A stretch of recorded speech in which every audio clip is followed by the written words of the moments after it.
I think the way that you figure it out, you've been dating 8 months, usually around 8 or 9 months, you've kind of gone through that perfect phase where you think you met the most perfect person in the world the first few months. And then you get in that middle, like the next 3 months, where you start really seeing who each other is. The real them is showing up now. And now you're starting to see the little things that maybe irritate you.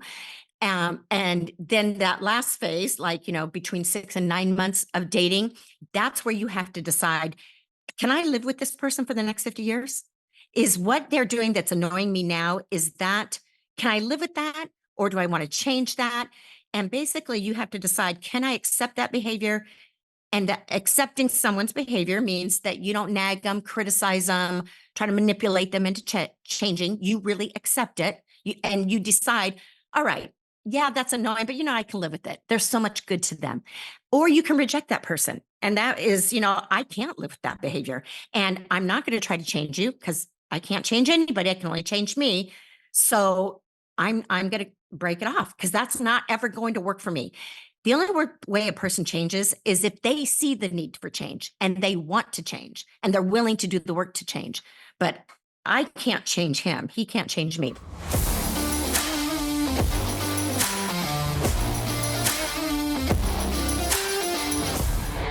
You're listening to the Born Primitive Podcast.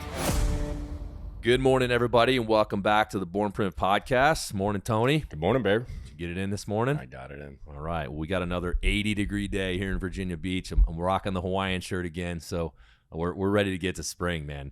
But we're really excited about today's guest, guys. The goal of this podcast, particularly in the early goings here, is to try to offer a wide variety of topics, and from wellness to human performance to anything that maybe can make you a better version of yourself. And I think a big topic that I would argue is a huge chunk of a person's happiness or fulfillment in life is the relationships, particularly romantic relationships. So today's guest, Daniele Hage, is a relationship expert and a speaker. She's a host of her own podcast and is also a co-pastor of Summit Church in Orange County, California, where her and her husband Steve have served in the ministry for over 40 years. And I came across her page on Instagram, and I highly recommend. We'll plug it in the show notes. Give it a follow. I think there's just a lot of really good stuff that I've been pulling from it, and I know I've been sending it on to my friends. So that's really how this came about. Is I reached out to our production team and said, "Hey, we'd love to get this woman on. She's seems brilliant, and relationships is such a relatable topic for everyone, and we're all kind of not struggling, but." Men and women are quite different. So understanding the other side is a ongoing thing for most of us. So welcome to the podcast. Yeah, thank you. Thank you for having me. It's an honor and a privilege to be here. All right, where do we start? Whew, this is loaded. Well, I think I want to start with modern dating, and how you've seen things evolve. Because I think right now. So I'm 35 years old. I'm a single dad. I'm dating, but I basically have my daughter 100% of the time. So I'm in this new world of, I don't even really have any time to date and all this. But eventually, obviously, I want to get married again and have a few more kids and all that. But with the dating apps, with social media, I feel like there's this shiny object syndrome for everyone, and it appears that it's making relationships that much more difficult for people to get into serious ones, because you're able to literally see through social media that, like, oh, maybe that person's a little bit prettier, or maybe that person doesn't have a kid, or maybe that person's career is a little better than the other person. You know what I mean? And it becomes this big comparative experience, and that I think leads people to not stay committed like maybe they did 20, 30 years ago, when, you kind of knew who you knew in your own town, and you didn't see these other people that maybe celebrities and stuff, but that's not really relevant. So I guess walk us through how you've seen maybe relationships evolve due to kind of technology and some of these things. And, what are some of the, I guess, difficulties and pitfalls that you see because of those things, if you agree with that? Okay, well, first of all, I have not been in the dating world since 45 years ago. So I don't have a lot of experience, especially with the new technology, but I have a lot of single friends and I talk to them. So they kind of keep me abreast of what is going on. And I would say, first of all, the thing that I I hear a lot about is like my friends that are my age will say, there's just no men out there. There's no good men out there. And they'll say, look at this app. Look at the guys that are available. And they're like, just, swipe, swipe, swipe. And I always say, how could you possibly know what kind of guy that is by just looking at his physical appearance? You know nothing about him except that and they'll say, well, I'm not attracted to them. And I'm like, how could you know whether you're attracted or not? You're only seeing the shell of the person because yes, there's a physical attraction, two kinds of attraction, physical attraction, and then there's emotional attraction. And unless you get to know somebody a little bit, you won't know if you're really emotionally attracted to them. And that's the thing that's going to cause you to connect, not just the physical attraction. And physical attraction fades after a while. So I always tell women, especially that, give the guy a chance, like get to know them, go out with them once and maybe go out with him twice because you won't really even get to know him until you've dated him a couple of times. And so I've heard so many women say, when I first went out with them, I just thought, oh, this is never going to go anywhere. But I heard what you said and I went out with them for a second date. And then I went out on a third date. And by the third date, it's like, I really like who this person is. And sometimes those people end up together, end up married. But I just think, that outside shell, it's true. You can't judge a book by its cover. You got to give people a chance, get to know them. See if there's another kind of attraction there that connects you to them, not just the physical. So that's one thing. Another thing, I think there's a lot of false advertising out there. And especially on the dating apps where you're just seeing the picture and people are writing their bios there. They say they're a certain age when they're not, a certain weight that they're not, certain things they like to do that they don't, trying to be that perfect person in whatever category to attract the perfect person. And there is no perfect people out there. And I would say, be who you are, be authentic. From the get-go. I was just driving here. I was a friend of mine who's a single man in his 40s.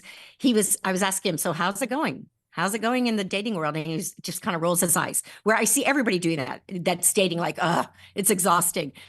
And he said, it's so interesting these days. He goes, when I go out with a woman, they tell me up front everything that they want. And they're very bold about it. And they need a guy that makes this much money and a guy that does this and that and looks this way. And I said, is that a turnoff to you? I go, because I would think on a first date, don't you want to be upfront with what you want?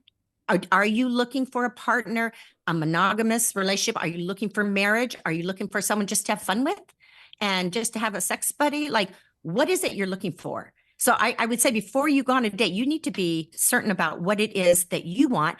And then you go on that first date. And if you don't connect at values, if you don't connect at purpose, if you don't want the same things, then why go out again? Why waste your time? Like, be upfront on a first date. And this friend of mine said, he goes, no, I do agree. I agree that we should always be upfront with what we want. He goes, I think people need to maybe just tone it down a little bit. There's and especially the women, I think women have become so masculine, very, very man-like in our society, in our culture these days. And I think that women need to understand that a masculine man is not going to be attracted to another masculine man. And if she's got all this masculine energy going, it's going to be a turnoff to them. So I think women need to go back to being their most feminine self if they want a romantic relationship. If they don't, then be as masculine as you want. But if you want a romantic relationship, there's got to be one masculine energy person and one feminine energy person for it to work. Yeah, and I think that's a lot of the basis of the content I really like that you put out, that I see on your Instagram, and I've listened to some of the podcasts too. And I would imagine, in today's day and age, what you put out is maybe a bit controversial from the ladies, because you're kind of saying, hey, ladies, I know there's this movement to embrace, like, I don't need no man, and like, become the CEO and all this, which, okay. But, and obviously you can do this much better justice than I am, but there's almost like a word of caution of like, okay, if you're going to do those things, you might not fall into that relationship that you really were dreaming about, because there are gender roles, and for things to really have synergy, maybe we should embrace those roles. And what I like about that, And of course, that does not now mean, oh, you can't pursue a career into this and that. But I also think there's something to be said for knowing what makes the men thrive and the women thrive. And for me as a man, I have an instinct to protect and to provide. Those are two things that I feel like are my duty as a man in a household. And I would feel fulfilled by doing my obligation. And I want to do those things. I want to run down a good career and be able to provide financially for my family. And then, I also want to be able to physically protect them if it were to ever come to that. Those are two things that are critical to me. So I don't think it's necessarily, we shouldn't villainize that, let the man embrace that. So I guess, can you unpack those gender roles in the masculine and feminine energy a little bit? Because I admire your willingness to speak to it. And particularly, as a woman, I think if a man were to say things like that, I think it would be not received at all. But I think giving your background and everything, it's a breath of fresh air to see, okay, hey, maybe we shouldn't completely buy into this whole new thing. But yeah, I would love if you could unpack that just a little bit. Okay, well, and it's really not new. I mean, the whole feminist movement started back in the 1960s, and I think it has created a lot of havoc on romantic relationships. I think it's part of the reason why the divorce rate today, because the feminist movement, it started out great. I mean, it started out about empowering women and equal rights and equal pay for equal work. I think that's awesome. That part is wonderful. But it went to the extreme of, in order to have your womanhood power, don't just stay home and raise your kids. You have more to offer than that. No, go work, get a career, compete with men. You can do everything that men can do. In fact, women can do it better. And it just got off track. And a lot of women drank the Kool-Aid and decided that they could have it all, because that's what the feminist movement taught us, that we could have it all. We could have marriage, we could have a career, we could have children, and still have energy left over. And that is not true. And the reality is, it is just not true. Something's got to give. You can't do it all. Maybe you can have all that in your lifetime, but you can't have it all right now, in the moment. And I think that, the feminist movement told women, you don't have to stay home and raise your kids, farm them out to daycare, farm them out to nannies. Let somebody else put their values in your children, not your values, which I grew up thinking I kind of was going toward that feminist movement, wrote papers about it in high school and college. And then I realized when I got married really young, but I thought I need to have a career. I'm never going to be fully dependent on a man because my parents ended up divorced. And my mom would always say, don't ever be fully dependent. You need to have something, a backup. You need to have something to fall back on. And so I thought, I got to get my education. I have to get a career before I ever start a family. Well, then I came to know the Lord at a young age, at 18 years old, met my husband to be at 19. No, met him at 18, got married within 18 months of meeting him. So I'm 19, he's 22. But I learned a lot about, he was a really good man and a good leader. Thank God for that. And I learned about how to be a wife. And I learned a lot about how to be a wife through the Bible and how to, be submissive to a man, which I never thought I would be able to do. And again, let me just say this about submission. Women don't submit to every man, and they don't submit to bad men. They submit to good, healthy men, their husbands. Okay, that's the only time you have to submit. And a woman would naturally submit if she's married to a good man who really cares about her well-being and her best. It's easy to submit. It's not a problem. Anyway, so I realized I started having kids early on in our marriage, and I didn't want a stranger, a nanny, somebody else to raise them. I wanted to be home and raise my own kids. Now, I did little part-time jobs here and there to help, but we didn't have a lot of money. And it was the thing that we sacrificed in order for me to be home and raise my own children. And I think people today think that they have to have the big fancy cars and the big fancy houses and the jewelry and the handbags and the designer clothes and all the fancy vacations, all that stuff. Well, you have to be willing to sacrifice some things when your children are small, so that, and everybody says, well, there's no families today that don't have a dual income. Well, there are a lot of families that only one person is working, but they have made sacrifices. They've said, I can't have everything I want right now. And that's okay because it's going to be for the well-being of my children ultimately. And kids don't need your stuff. They don't need money. They need you. They need the parent. They need the mom and the dad. One thing to call out is, Okay. I think there's almost been this thing created that if you are, for example, a stay-at-home mom, that it's less prestigious than if you have some, career and you're climbing the corporate ladder and you're some CMO somewhere, where I would say, hey, we should champion those moms, because there's not another important job on the planet than that. And it's so honorable, right?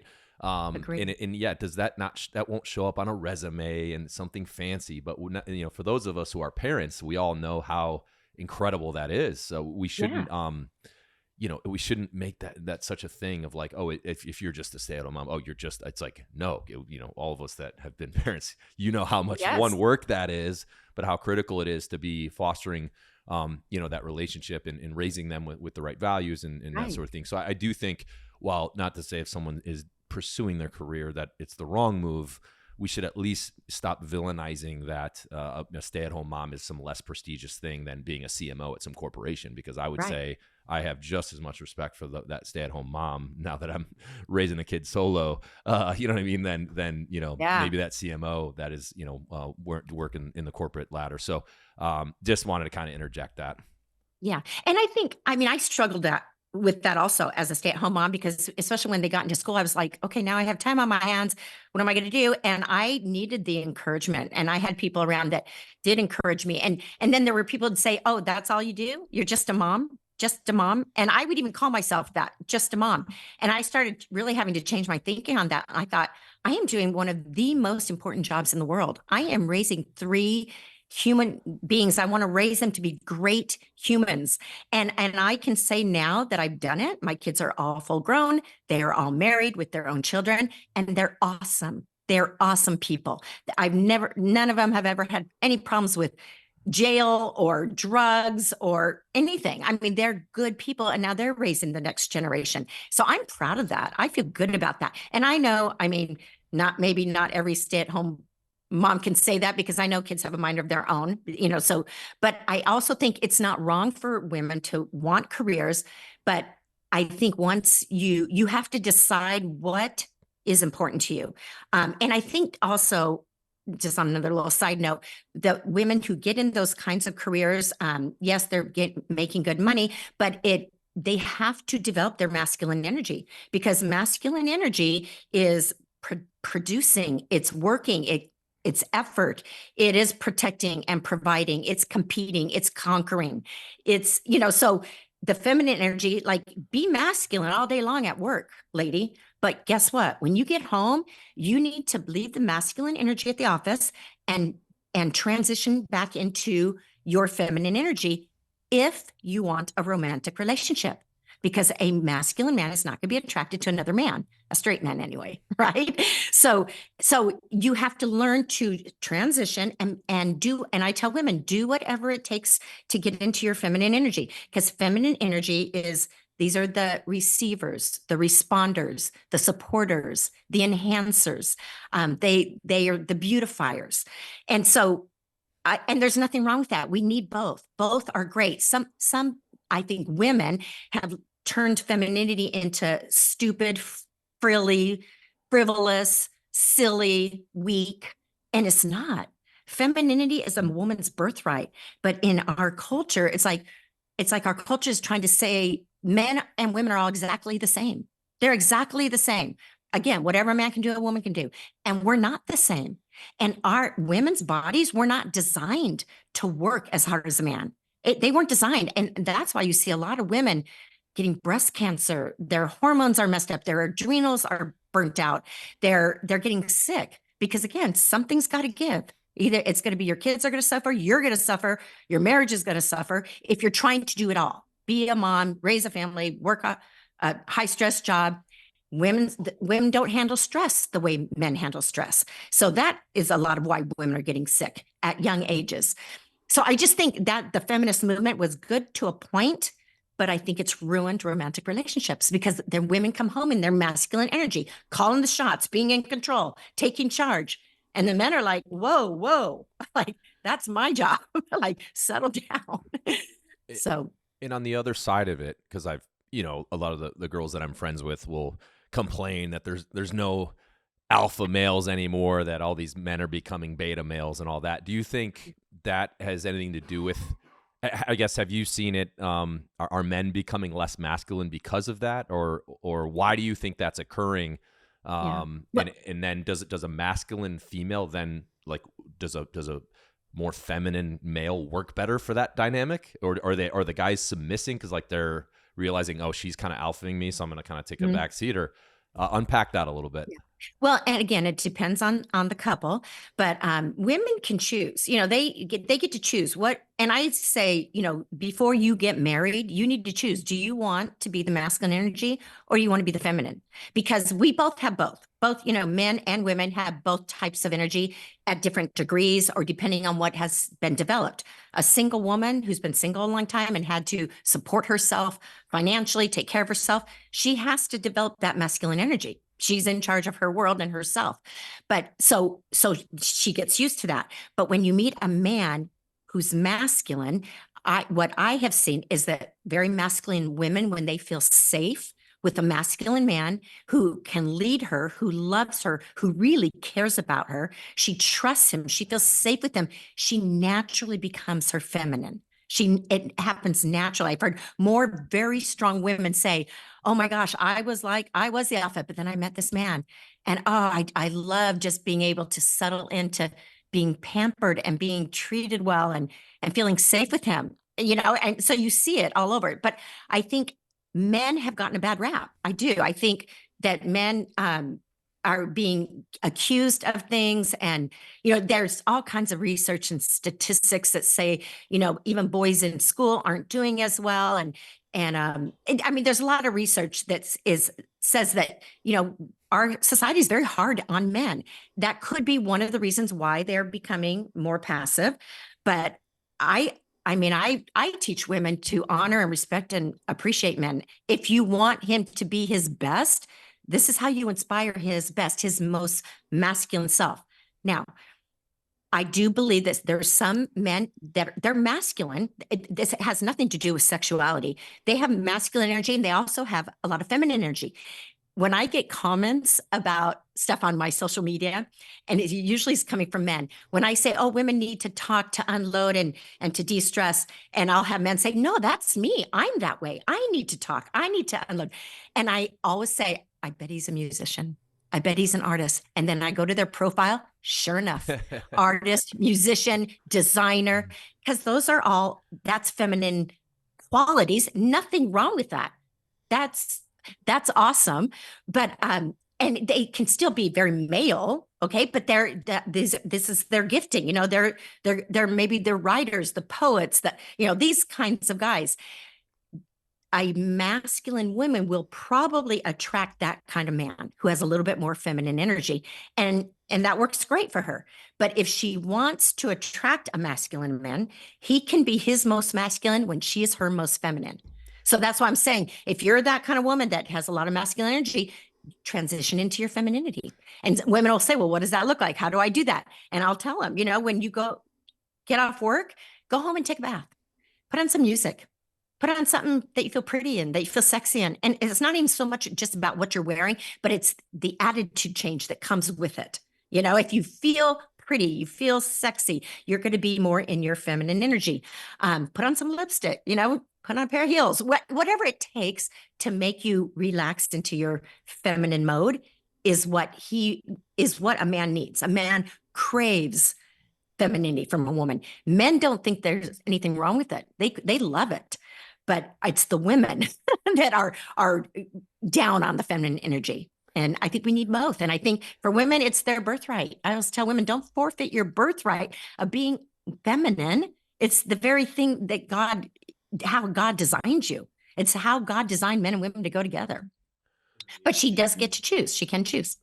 And I know you said this the feminist movement started the whole way back in the 1960s, but have you seen recently a bigger uptick in kind of the pushback against what I guess you could call them your principles or your perspective on this are? Have you seen recently, let's say over the last 5 to 10 years, that there has been kind of a fuel on that fire of kind of maybe pushing away what you would call is traditional femininity? Well, probably because more women are working outside the home. Yeah, more and more women are working outside the home now. They're running their own businesses.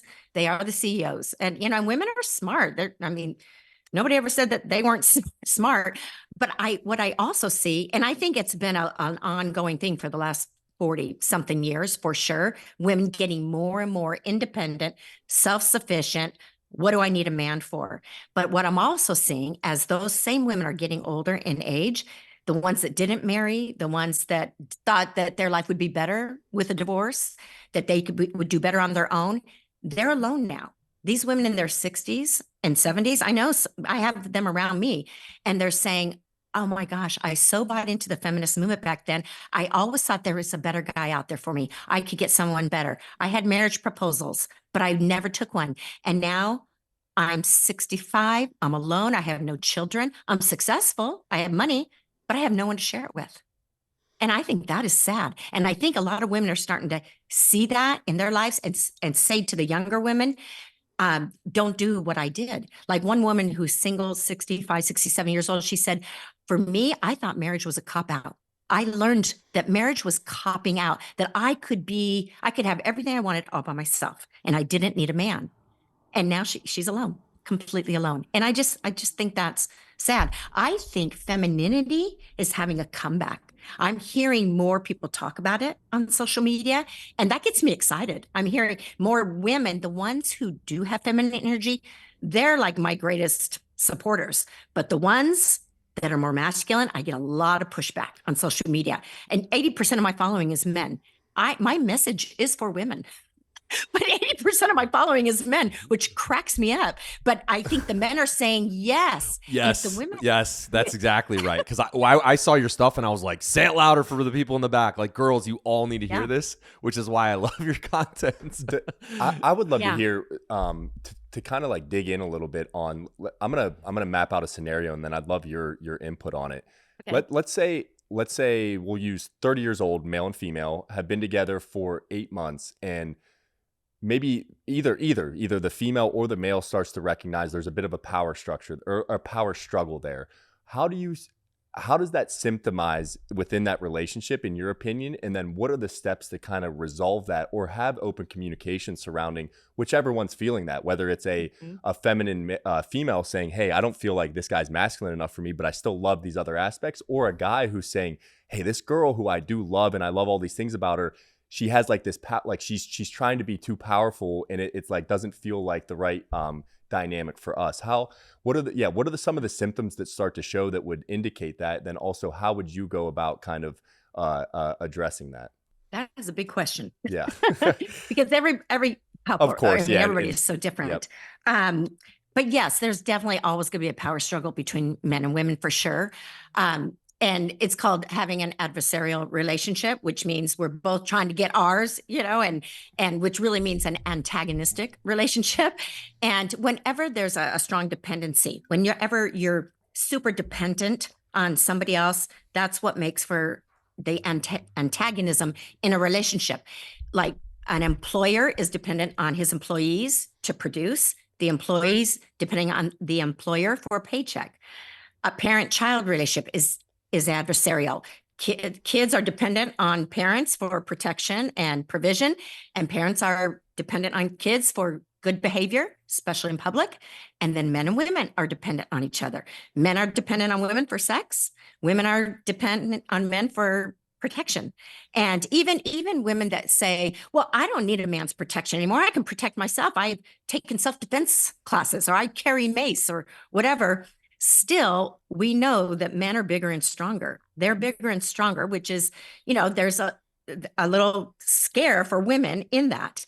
So even though you can protect yourself, there's something in a woman's DNA, in our instincts, that haven't quite caught up with 2024. So our instinct tells us we need a man to protect us, because back in the day, when there was lions, tigers, and bears around, we need the hunter with the spear, right, to protect us. But we don't need that kind of protection anymore. But we still need provision, emotional provision, spiritual provision. It's not just financial provision that we need. So therein, I believe, to answer your question, lies the power struggle between men and women, that dependency thing. Now, I think the way that you figure it out, you've been dating 8 months, usually around 8 or 9 months, you've kind of gone through that perfect phase where you think you met the most perfect person in the world the first few months. And then you get in that middle, like the next 3 months, where you start really seeing who each other is. The real them is showing up now. And now you're starting to see the little things that maybe irritate you. And then that last phase, like, between 6 and 9 months of dating, that's where you have to decide, can I live with this person for the next 50 years?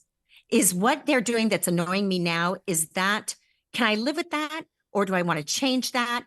And basically you have to decide, can I accept that behavior? And that accepting someone's behavior means that you don't nag them, criticize them, try to manipulate them into changing. You really accept it. And you decide, all right, yeah, that's annoying, but I can live with it. There's so much good to them. Or you can reject that person. And that is, I can't live with that behavior. And I'm not going to try to change you because I can't change anybody. I can only change me. So I'm going to break it off because that's not ever going to work for me. The only way a person changes is if they see the need for change and they want to change and they're willing to do the work to change. But I can't change him. He can't change me. I would say never stay in a relationship where you are just tolerating their behavior, meaning you have to half accept, half reject, because then you're going to build resentment. And that's where passive aggressive behavior comes in.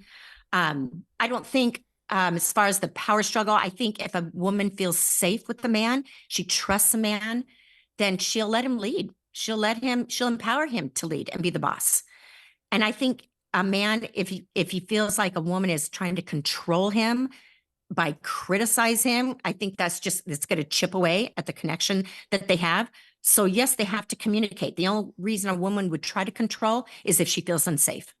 I need to take over because I don't trust, I feel unsafe, I'm insecure in this area.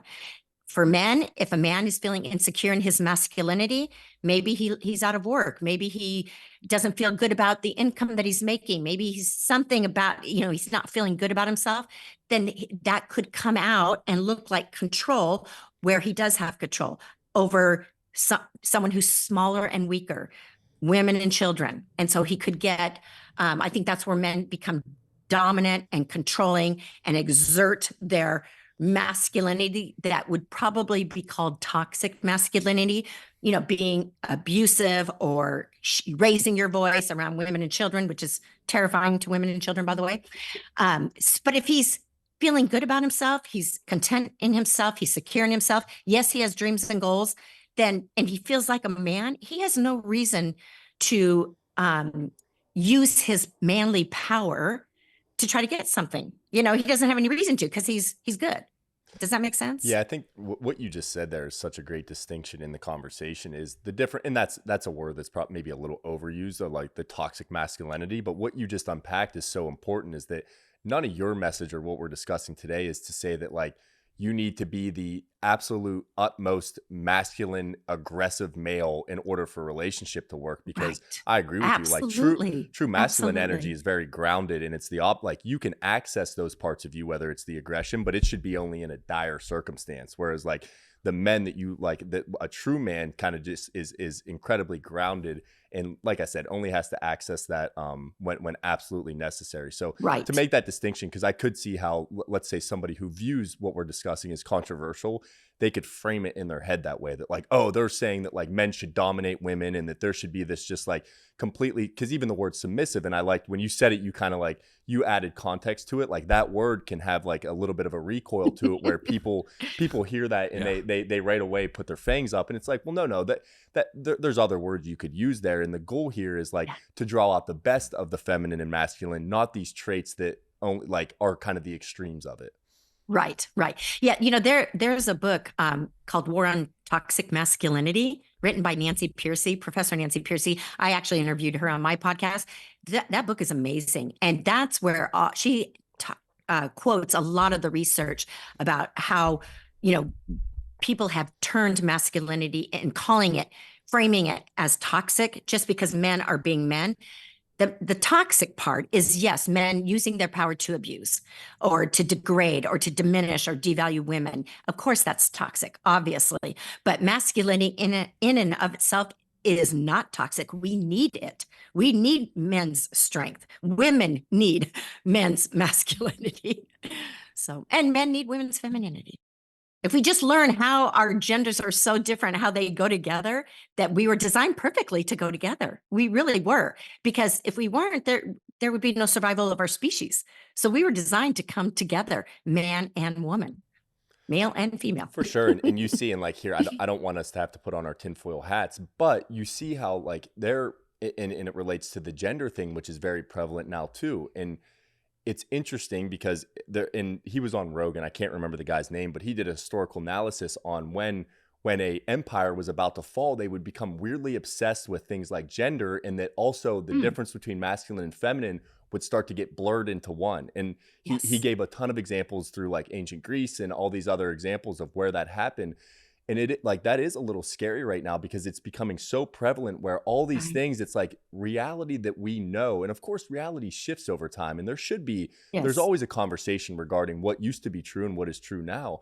But now it seems like anything that used to ground us into reality is being questioned in a way that like makes me scratch my head. And also for principles as far as male and female and masculine and feminine, they've become like hot topics to discuss, when in reality to me it's like, why is this even controversial to have a discussion around it? And you should be able to have a good back and forth around like the different perspectives, but to argue that like it's a complete 180 from what we've known for hundreds and thousands of years, it's a very interesting space I think we find ourselves in.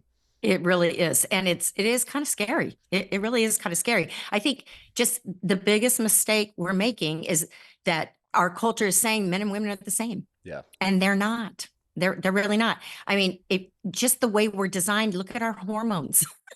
Our hormones are so different. It's testosterone that causes a man to be aggressive and a go-getter and single focused and to want to protect and provide. That is natural for a healthy man to want to be a strong protector, provider. And that doesn't mean just muscles. Okay. I'm talking, he's a strong protector, provider, emotionally, spiritually, physically, all the categories. That's normal. I don't know why women are coming up against that, or bucking up against that. It's, I love being a woman. I love a man that will open my door, pull out my chair, treat me like a lady. I don't understand why that's a negative thing in women, except that they have been inundated by the feminist movement, that somehow you're less powerful, less valuable if you aren't as strong as a man and doing everything a man can do. It's not working. That's not working. Yeah, and it almost is like, it's like to unpack the definition of power would be important, because that's what it is. It's a wrestling match of power. But the word power, even like I would say that in a healthy, let's say you have 3 kids with a married husband and wife, that like they're equally contributing to building a powerful family, just in completely different aspects. Team. But exactly. But it's a team effort. What you just framed is really important. Is like the word like power now has been associated with career progression and monetary value. And then that all of a sudden put females lower on that definition of power, when in reality, a lot of us are looking and saying like, well, wait, why are we using that as the definition of power to begin with? Right. So, right. Yeah. And we both have power. Men have power, women have power. It just shows up differently. Exactly. Our power is that feminine power of nurturing, caring, compassion, loving, kindness, serving, supporting, enhancing, making things, prettier, better. I mean, that's super, super powerful. Women have such power, even in their relationships with men, that I think women are not aware of.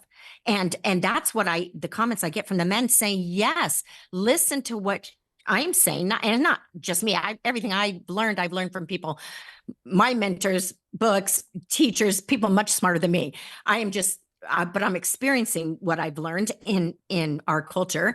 And if women could use their true power, tap into their true feminine power, they would have everything they wanted from a man. Masculine men that are healthy, want to meet women's needs, want to give women the world. They will bend over backwards, go out of their way to make a woman happier.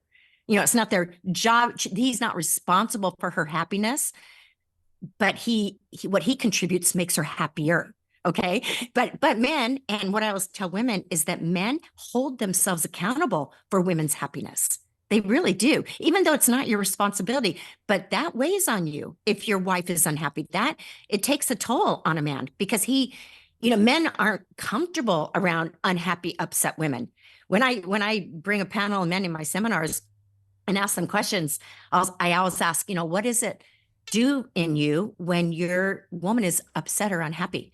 And immediately they'll slump down and they'll go, is it because of me? Because if it's because of me, I got to fix it. And I said, what do you do if you can't fix it? He goes, I got to get away. Because a man can't be in a woman's presence who's miserable, critical, unhappy, sad for very long. And especially if there's nothing he can do, he has to retreat to the man cave. It's not fun for him to be around that. And it's not that women always have to be happy or that you can never show sadness or cry. Of course you can. But if it's going on and on and on and on forever, and you're just unhappy on principle, because a lot of women will say, because they know that men hold themselves accountable for a woman's happiness, so they'll be unhappy on principle to manipulate him into doing what she wants him to do. And that's where a man will feel controlled. If her happiness is only dependent on him changing, he's going to feel controlled by her. And that's not going to feel good to a man. Yeah, that's a great call. So good. So good. I want to talk a little bit about intimacy. So we took some questions from we did a little Instagram poll. So I want to pull a few out, but we can go there. We'll talk intimacy a little bit. Okay. One of the people that responded, a guy married with 3 kids, and is not getting really any intimacy from his wife, and is, kind of, it's making him feel not masculine, like he's not, sexually desired, but just he's killing his confidence.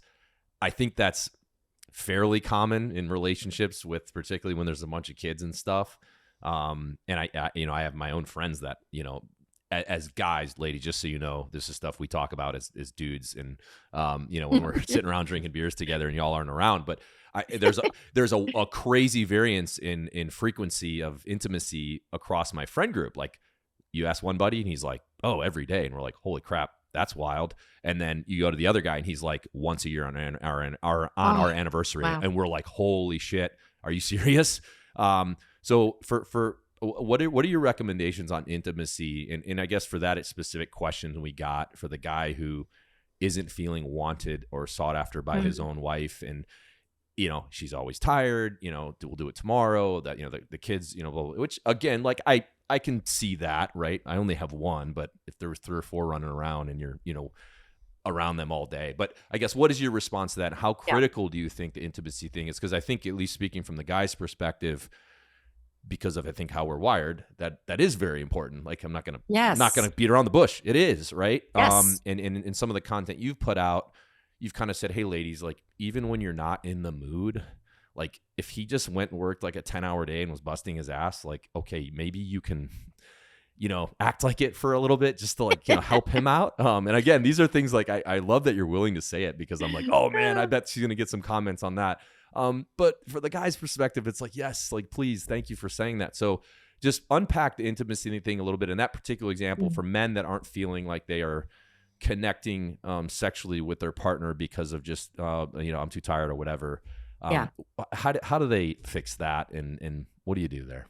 Yeah. Well, for the men, I would say you have to go a little deeper and find out why she's not interested. Is it just she's tired? Because yes, when you're in your baby making stages as a woman, your hormones are all screwed up. And then you have your kids, and now you got 2 or 3, and it's exhausting. It is exhausting. On the other hand, your husband needs sex. And coming from a biblical background, the Bible says that for both men and women, your body is not your own once you get married. Okay. It's not your own. Like, we are to give ourselves to our partners sexually. Intimacy is very, very important. Sex is very, very important in your relationships. I always tell women, when I'm talking to women only, I explain to them how the need for sex is so important to a man biologically, hormonally, what it does for a man. And when they leave my seminars, it's like they have a new understanding. And the men say, oh my gosh, what did you do to my wife? Oh my gosh, when's the next one? Can she go back? And I'm not kidding. And I have the same women coming back year after year after year. over 20 years I've been doing this. And the men are like, oh, when's that seminar? My wife's got to go again. She needs a tune-up, And it's just, I think when women understand the need and the importance for it, yes, there's going to be times you're too tired.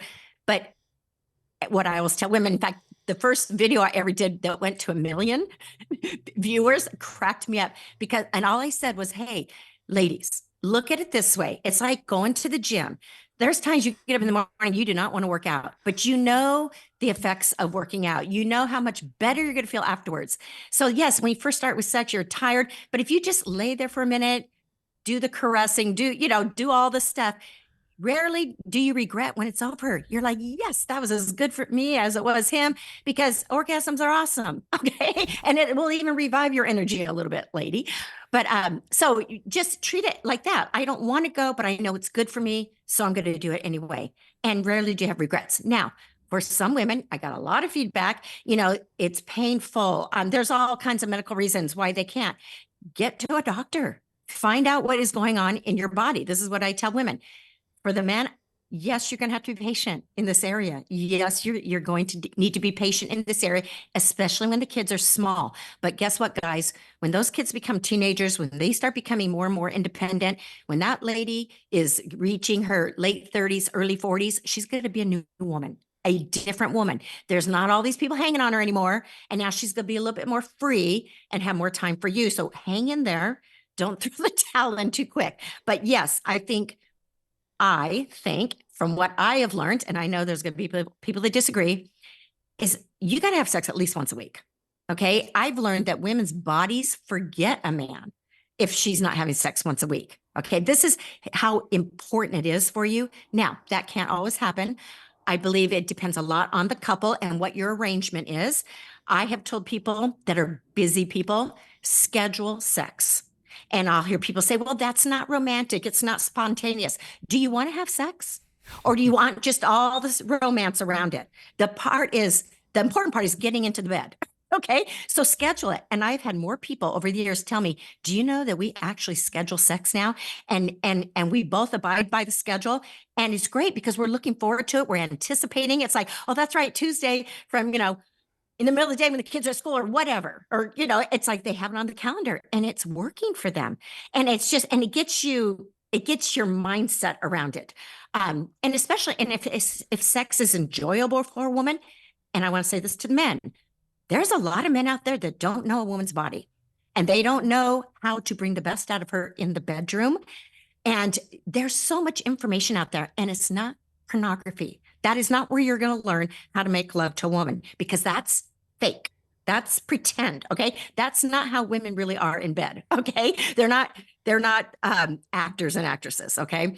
But there's good information to learn how to stimulate a woman, how to get her going where she can't say no. She's excited to jump in the bed the next time, you two can do it. So I think men need to learn, first of all, how to get a woman turned on. And part of that also is by the things that she hears. Okay. Women, the secret to sexual arousal for women, it's not even so much touch. It's what she hears in her ears. And you guys have heard the old saying, like, when he whispers sweet nothings, that's a real thing, because women, like I always say, they fall in love with their ears. When a man is telling them how beautiful they are and talking romance and relationships and the future and all that stuff, that gets a woman turned on. So words are really, really important for her. Support, helping her. This will get her in the bedroom faster. A lot of women today, they're working full-time jobs. They come home, they clock out, and they clock back in when they get home. And now they got to feed the kids dinner. They got to do homework. They got to do dishes. They got to keep the house up. They got to do laundry. For a man, if you want to get her to the bedroom quicker, you just need to say, how can I help?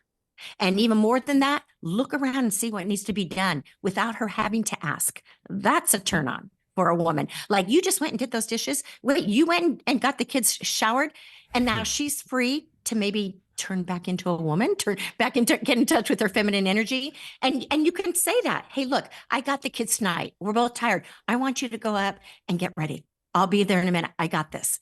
Just find out where she needs the help and support, because she's going to feel like, oh my gosh, he loves me. Like, he's not just trying to get something from me. He's trying to give something to me. So I think there's lots of little things like that that you can do to get what you want when it comes to sex. That's Great love answer. Does it that. help? Fellas, moral of the story, you want to get laid, go do the dishes. There you go. And go mow the lawn. That's foreplay. Go mow the That's lawn. foreplay. That turns them on. I love that. Danielle, yeah, I'd love to dig a little into something you mentioned there as far as, and I think this is something Bear and I know have went through recently. I have 2 under 2. He has Ren, who's just under 3. But in those early stages, and this is less about the intimacy and more just about like communication and interaction with your partner, in those chaotic stages of like the newborn phase and then having a little toddler or several little toddlers running around, how do you avoid kind of becoming somewhat transactional in your interactions when both parties are so busy? So like whether that's like a guy working 10 hours a day, coming home, dinner needs made, then she's been with the 2 kids all day. And then all of a sudden it's like everything has become about duty in a sense, because there are just so many things that need done in those beginning stages. Right. What are some tips? Do you have any tips? Is that something you've run into or have advice on? Because I think that's very relatable for kind of the new parents of the world. Yeah. Well, I think, again, understanding how important it is to be able to go to bed with your partner is super important. Yeah, people are exhausted. There's a lot to do. And I think for women, because women are usually such taskers, and for them to have the freedom and the peace to have everything in order before they go to bed. Like I say it that women hear voices and their environment talks to them. And it doesn't mean they're nuts, okay? But their environment is saying, clean me up, put me away, wash the dishes, fold me, pick up the dirty sock. And they have to silence those voices so they can and even get to the bedroom. So when a man is helping silence those voices, that's really helpful for a woman. And again, just understanding that, he has a need or she has a need, and I'm going to do whatever I can do to help meet that need. I may not be able to meet all the needs. Not one person can meet your every need, but I'm going to do whatever I can. And having the conversation, the open communication, honey, I know that we haven't maybe had a date night in a while or been, come together and been intimate. I think the intimacy, not just sexual intimacy, conversational intimacy, making yourself vulnerable, talking about where you're at, how you feel, what's going on with you. Like, you need to come together, because all of that sparks the romance and the feelings that you had when you decide to marry them to begin with. We hear how passion fades after a while, right? But I think some people, they chase that euphoric feeling, that chemistry, and they think if that has faded, well, then I must not be in love with them anymore. My relationship is over. Well, yes, if love is just a feeling, then yeah, your relationship is over. And then you're never going to be in a long-term relationship. You're going to go from relationship to relationship looking for that euphoric chemical feeling that you had when you first met. That fades in everybody. So I say, figure out, and again, there's so much good information out there on the internet and in books. Figure out how to staying power, how to stay married, what it's going to take. You got to have you've got to talk to your partner. You've got to be able to communicate one with another, and then not get angry when they communicate their feelings, not take it personal, and just, validate their feelings. Say, okay, so that's how you feel. Okay, well, I'm going to work on that part. I don't want to make you feel that way, or I won't do that anymore if it's causing that, whatever that feeling is. Am I answering the question, or did I get off? The word that comes through there for me is like proactive. And I know I can relate to that personally, is like when you get caught in the hum of busy work, busy having like the kids, you still have to be very intentional and very proactive with, and like I said, this is outside the bed. I just mean, in like, as you gave a good point on, hey, having in-depth conversations just about like life in general and zooming out from the hum of the daily stuff. Like, yes. The importance of being proactive in that goes such a long way, and just maintaining a kind of just a flow within the relationship so that it doesn't become so just like business transactional of like, okay, right. you're picking up at 5, you're cooking right. food at 6, you're doing the dishes, we're going down at 8. Like that, I think that helps take a step out of that and kind of calm the kind of the feelings between the two. Yeah. Yeah. Have a date night. Like, my husband and I, we've been married almost 44 years. We had a weekly date night for 44 years. Now we have them all the time because our kids are all gone. But we scheduled a date night, and it doesn't have to. People say, oh, I can't afford it. Yes, you can. You don't have to go out and spend a bunch of money. Get away for an hour or two. take a walk, go to the park, go to the beach, wherever you are. Like, go have coffee together and look at each other eye to eye. What's going on with you? How are you feeling about things? Is there anything I need to know? Like, talk to me and just share. And then here's the other thing for women that are listening. When you get that date night, don't start bitching about everything you're not happy about. Okay. Don't take that time to start telling him the things that you don't like. I've made that mistake. My husband traveled a lot, throughout our marriage. And every now and then I would go with him to his next thing. And we'd get on an airplane and I'd be like, ooh, this is the perfect time to talk to him. He can't get away. And I would start bringing up all the stuff that I didn't like. And I remember one time him looking at me on that airplane. He said, I am never bringing you with me again. And that spoke volumes to me. And I just went, oh my gosh. Like, yeah, I finally have time alone with him. Don't let it get negative. Let it be positive, because then he wants to come back for another date, another time together. But if he's just going to get scolded and reprimanded there's not going to be any date nights. So I just make that time the best possible. Yes, there's going to be times where you have to talk about things that aren't going well. Choose another time for that. Okay, we need to talk. There's some things that it's starting to be urgent in me that I've got to talk to you. And then I always tell women, when you ask a man for a time to talk, always let him know he's not in trouble, because normally men will come to the conversation with a woman when she said that he'll come defensive because he thinks he's in trouble. Because whenever a woman says we need to talk, men just automatically go, oh God, what did I do? What I do now? So, and then just talk to him about what you need, what you want, be as specific as possible in as few words as possible. Don't give all the details. Men don't need all the details. Just talk to them in bullet points. Here's number 1, number 2, number 3. What do you think? Keep it simple. and then let them solve the problem. Men are great problem solvers. I got a very loaded question, and I'll ask it first, but then I'll provide some context. But one of the questions was, how do you know if you found the one? And this is a question I'm interested in too, and I'll be a little vulnerable here. So I believe our co-founder of our business, Mallory, and I, she's not here. We actually asked her to be on. We actually wanted to get a female employee on because we wanted to balance this out a bit. But you're, of course, doing a great job doing that. But we used to be married. We were married for like 7 or 8 years. We started the business together. We still run it together. She's married, happy with a beautiful little daughter. Everything's fine. It's actually a great dynamic here at the office most of the time. We still kind of fight like siblings every once in a while. But that's, but for the most part, it's a really good dynamic. But, obviously, I eventually want to get remarried and have more kids. And when I met Mal, I knew in the first probably 30 minutes that was the person I was going to marry. And to the point I even told my mom that next day, like almost jokingly, but yeah, I found the girl I'm going to marry. I was 19 years old, like I didn't know anything about life yet. And now when I look at, how I approach relationships, I wonder, was that an outlier? Or, is it unfair to any future potential spouse if I don't have that response that I now discount them as not the one because the only time I've ever been married, I had that feeling? Or was that, maybe a symptom of me being 19 years old and just, you're flying by the seat of your pants. Life's just coming at you and you're just rolling with it. You know what I mean? You're a little bit reckless. You haven't experienced much adversity yet, maybe. And, everything's going great. And so, that's my context, because I kind of think on this a lot of, okay, eventually, obviously, I want to drop to a knee and propose to someone, but if should I be, dismissing them if I don't have that crazy initial connection, literally in the first 10 minutes of meeting them? Wow. Kind of like a job interview.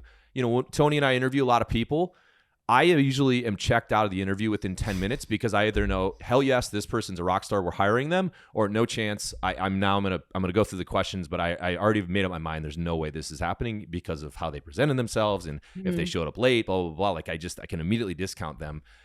So I know there's no probably right or wrong answer, but how do you know you found your person? And does it have to be fairly immediate, or can some crazy bond grow over time that maybe wasn't there initially? And I know a lot of people start with friends and then it later develops because maybe, you come at it from a different angle and becomes more romantic. But unpack that for me, and then obviously whoever asked the question. Good question. And hopefully Mal's okay with me disclosing that. I think Okay, so how do you know it's the one?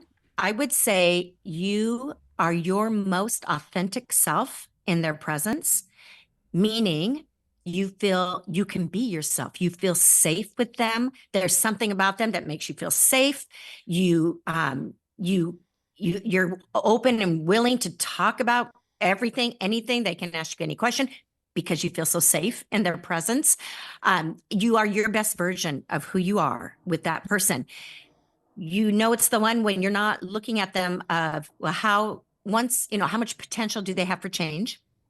Because once I get them to do this, do this, do this, then I'll know that that's the right one for me. And usually that comes from women. I hear more men say, like you, Bear, that they knew immediately when they first met that girl that he was going to marry her. I've heard more men say that. I never hear women say that, but men do say that. And I think maybe men that I don't know your personality style, but I do a personality course, and I'm imagining you're probably a red personality, which is a very decisive, black and white, no gray, and which is why you make decisions fast, immediately, and again, I'm not sure about your personality, but that's definitely accurate. If I'm going to buy a car, I'll buy it within 10 minutes on the lot. That's it. Like I don't have to debate it. That's my husband. That's my husband. Exactly. And so you're decisive, but I would say give it some time. Give it some time to really get to know that person. Because for a man, if she looks good and she makes you feel good about yourself, it's like, oh, I'll take her. Right. And so, but you need to give it time to see the real her, because the real her is coming. She may not show you on the first day or the first two or the first three, but she's coming.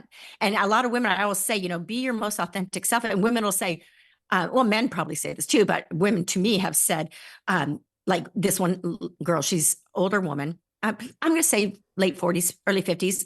And she gets a text. She's in my presence. She goes, oh my gosh, he just texted me. She goes, what should I say back? And I go, well, what do you want to say back? Well, I don't want to blow it. I don't want to blow it because it might be the one. I go, number one, if you can blow it, he's not the one. Okay. If you have to do everything right and be perfect because he might be the one, you can't be yourself. And the one is going to love your idiosyncrasies. He's going to love everything about you. He's going to think it's cute, the stuff that you don't maybe like about yourself. So just be your most authentic self. And I text her, that day I said, what do you want to say back? And she goes, well, I would say this. I go, then say it. I'm not going to tell you what to say. This is your relationship. Say what you want to say. Be real. Don't be trying to win him by being the perfect woman. Be you. If he gets scared off or he can be chased off, better for you. Let him be chased off, because you want a guy that will stick it through, will stick to you no matter what. So, and I always tell women, scare them off. Do whatever you can to scare them off. If they're still hanging in there, there's something there. So that would be my take of how to know they're the one. Now, of course, there's people that get married. They knew each other 3 weeks and boom, got married. And they're still married 25 years later. And then there's people that dated for 3 years. They did everything right. And they were divorced 2 years after marriage. It's different for everybody. You just, you don't know. Yeah. It's an interesting one. And I think lots of different stories. Yeah. I think you kind of hit on it earlier, but when you're first dating someone, I think getting right to the point on some of the things that are really important to you. I would imagine people that are a little older in dating, people in their 20s probably aren't doing this, but I think as you know what I mean? You have a little bit more life under your belt. It's like you don't have really time to screw around anymore. So you don't have this 4 or 5 month grace period where you don't ask any hard questions. You kind of get right to it, right? Not you don't put them on the spot, but I think it's important that values align and that you at least have some things in common, right? And it's not just purely a physical thing. Yeah. People date people connect at values. Okay. If your values, what you value is completely opposite of mine, I can respect it, but we're not really going to connect. And so you connect at values, you connect at purpose, you connect at personality types. If there's got to be chemistry and compatibility and communication with that person. And that's all the stuff you're looking at when you're dating. Dating is in preparation for marriage. Like if you don't want to be married, why are you dating? If you just want to play with the opposite sex, you need to let them know that up front. If you're not interested in actually getting into a committed relationship, no shame in being single, but don't lead people on, unless you both, again, what you're both committed to is just having fun together. Neither of you want a committed relationship. And if that's what you want, great for you. But if you want somebody, to be a stepmom to your child, or, somebody to build a life with, another person to go through life with, then you've got to figure out what it is. What are your core values? What are theirs? Because if they're not the same, and that's why you date for a while, so that you find out, are they just saying that, or is that really line up? If you're a Christian person and strong in your faith, why would you even date an atheist? Someone who says there's no God and you believe there is. Like, you don't go together. That's not being compatible. You've got to talk on those. When you start dating somebody, you got to look at their character. What kind of character do they have? How do they treat waiters and waitresses? How do they treat the valet? How do they, are they teachable? Are they humble? Are they arrogant? Are they prideful? Like, I always tell women, don't marry for money, because that's a kind of a hot topic these days, is women saying, oh, he's got to make $500,000 a year. I won't even go on a date. Well, that's ridiculous. That is ridiculous. Because if you marry for money comes and goes. I've experienced it. If you marry, it comes and goes. And so the money's gone. Something happens, you lose it all. Now what do you have left? And, my husband and I, we had nothing. We got married very young. We had nothing. We built our life together, for sure. And we built it very strong financially. And then in 2008, we lost everything. We lost 3 homes in 2008. Yeah. And my husband was so angry with himself. And so, because we just we listened to the wrong voices, is really what happened. And he kind of fell into a depression. And he would say things to me like, what, you should be with someone, makes me emotional. He'd say, you should be with someone who can take better care of you. He goes, I feel like a failure. I've blown it. And I looked at him, and more than once, and I said, when I married you, you had nothing. I said, I didn't marry you for this lifestyle that you have been providing me. I married you because of who you are. And as long as we have each other and our health and our kids are good, we're rich. It's not about the almighty dollar. We have everything we need right here. But for a man, I know that's a big deal. They handle losses differently than a woman does. Thank you for being vulnerable and sharing that. And I totally can relate to your husband, because again, as the man, do you feel like that's your obligation, right? It's on your shoulders. Even if the woman is doing their part financially, like just as a man, we're wired to say, this is my job. I'm going to go provide. So I could see why he would feel inadequate, but awesome that you were able to kind of give him that context of like, hey buddy, when I first, agreed to marry you, we were just a couple kids that didn't have, much anyway. So, and I think that was the root of this, the reason I wanted to kind of do a different topic on the podcast today is because, I think you probably would agree. I think I saw someone talking about it on the internet, but like, they said, 90% of your happiness in life is derived from the relationship, right? You can do all the other things right? But if your relationship is wrong, you could be the richest guy ever and, have a bunch of cool friends and, be able to go on hunting trips and ski trips and all this. But if your spouse is not, if that is not a good, in a good place, you will be miserable your whole life. So it becomes this massive pressure.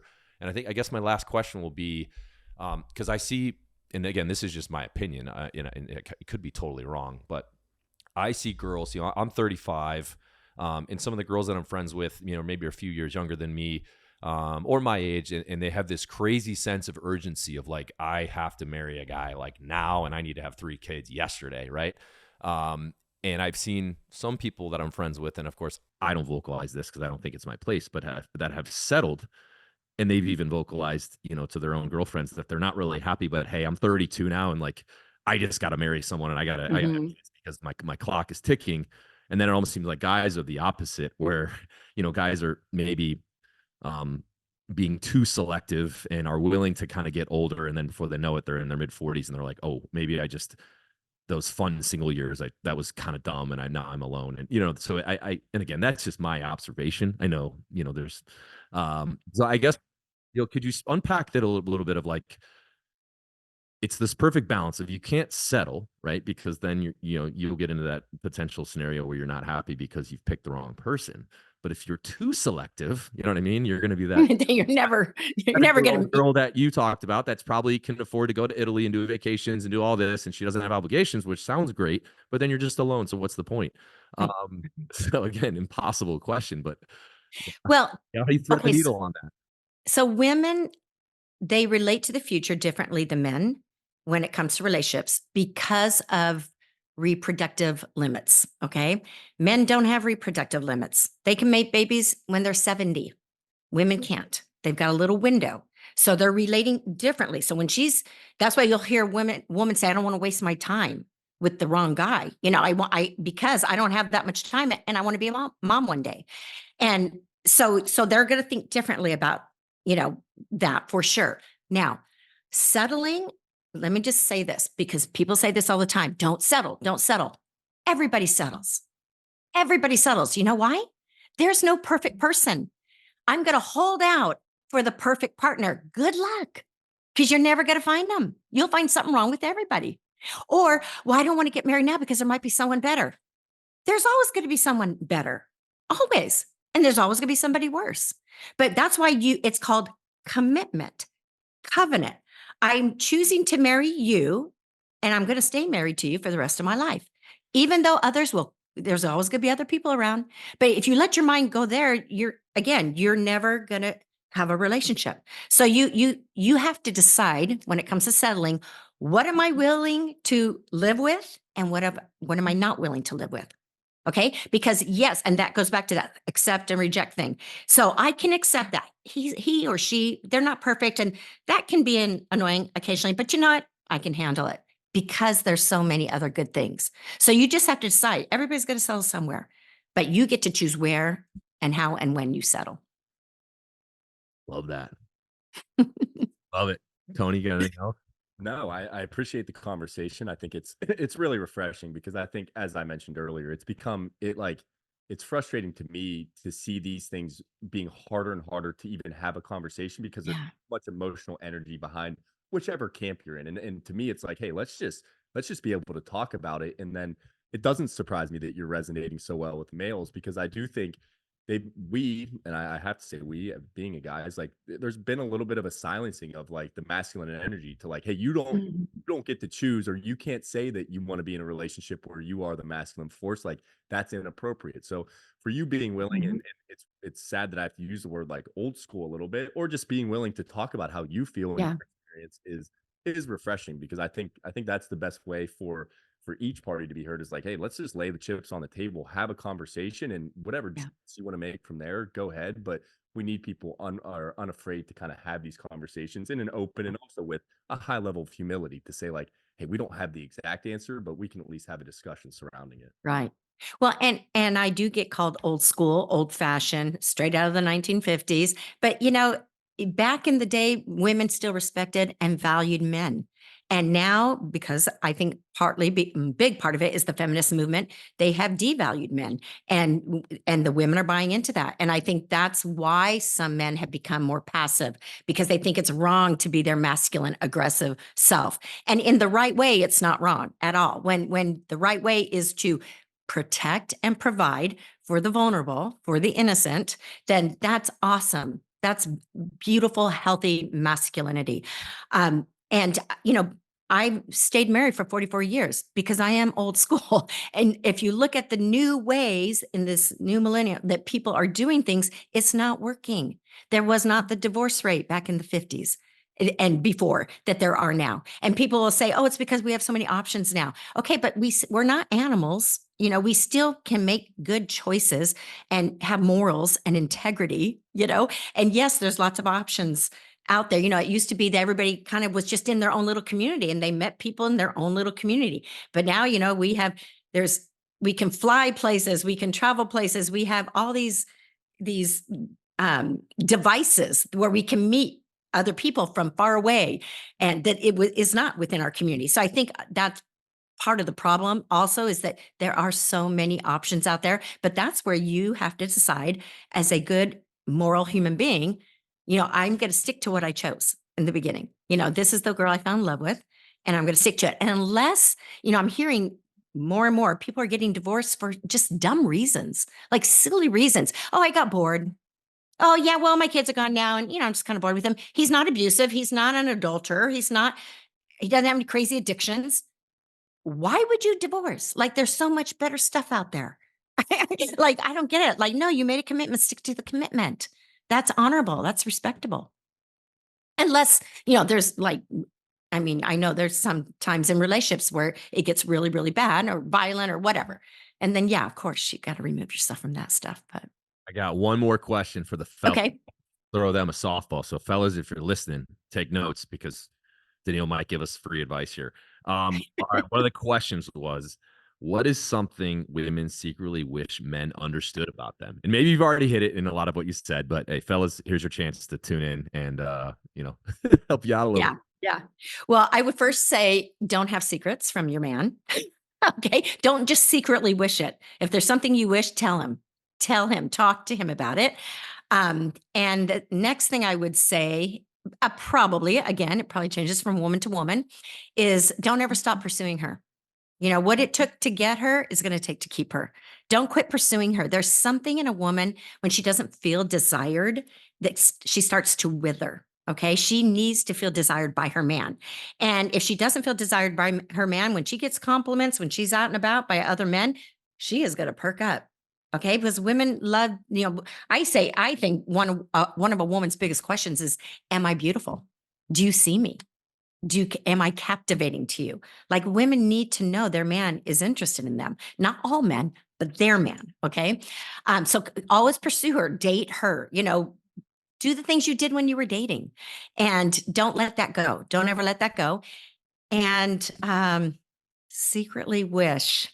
I think even strong women want to be with a man that they feel that is stronger than them, that is more, even a masculine energy woman.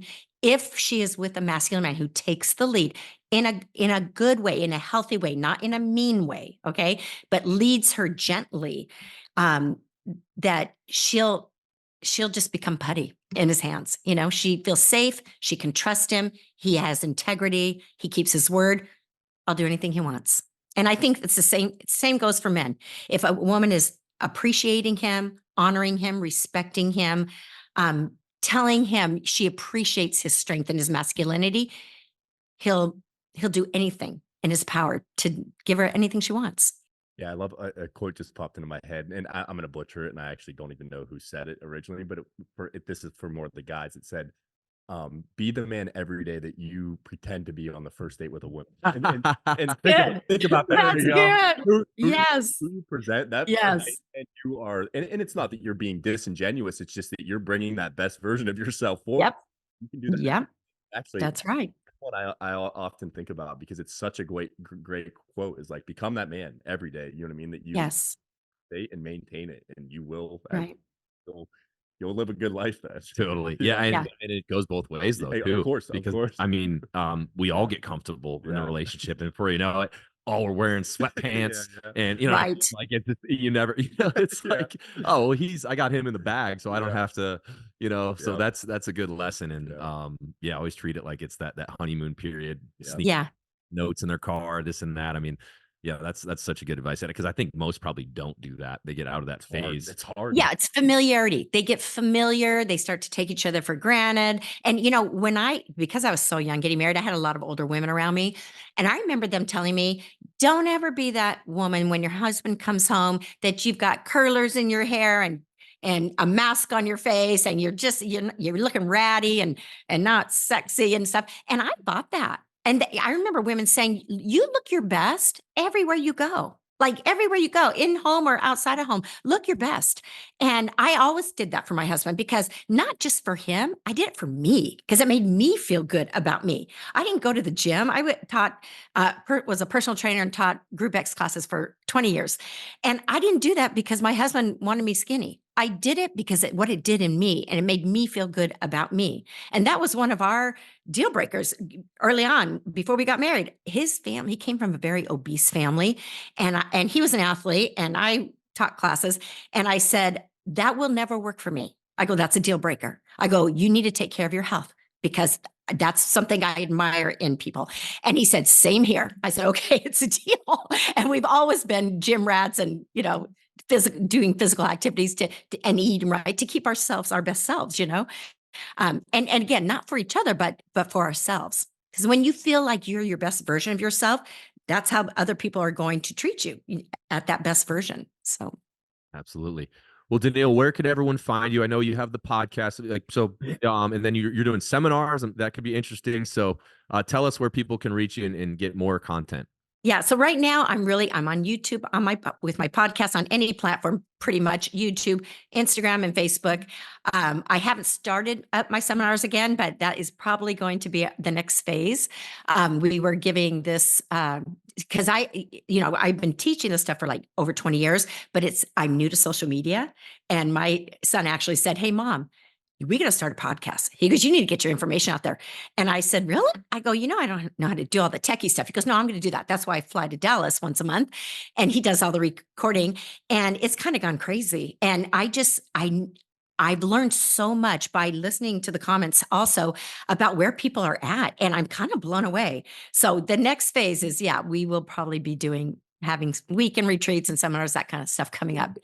Well, particularly you are getting the ladies to come back from the seminar. Yeah, if I can get them there. You might have a very recurring customer base there. You might be onto something. Yeah.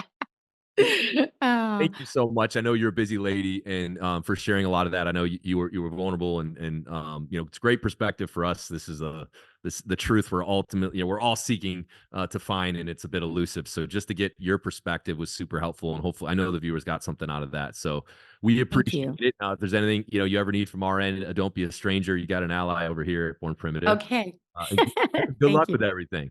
I want you to know my daughter and her husband are both CrossFitters. They know who you are. Okay. Well, hey, if they need some gear, shoot us a message. We'll take care of them. Okay. All right. Thank you. Awesome. Thanks for having me. See ya. Okay. Bye.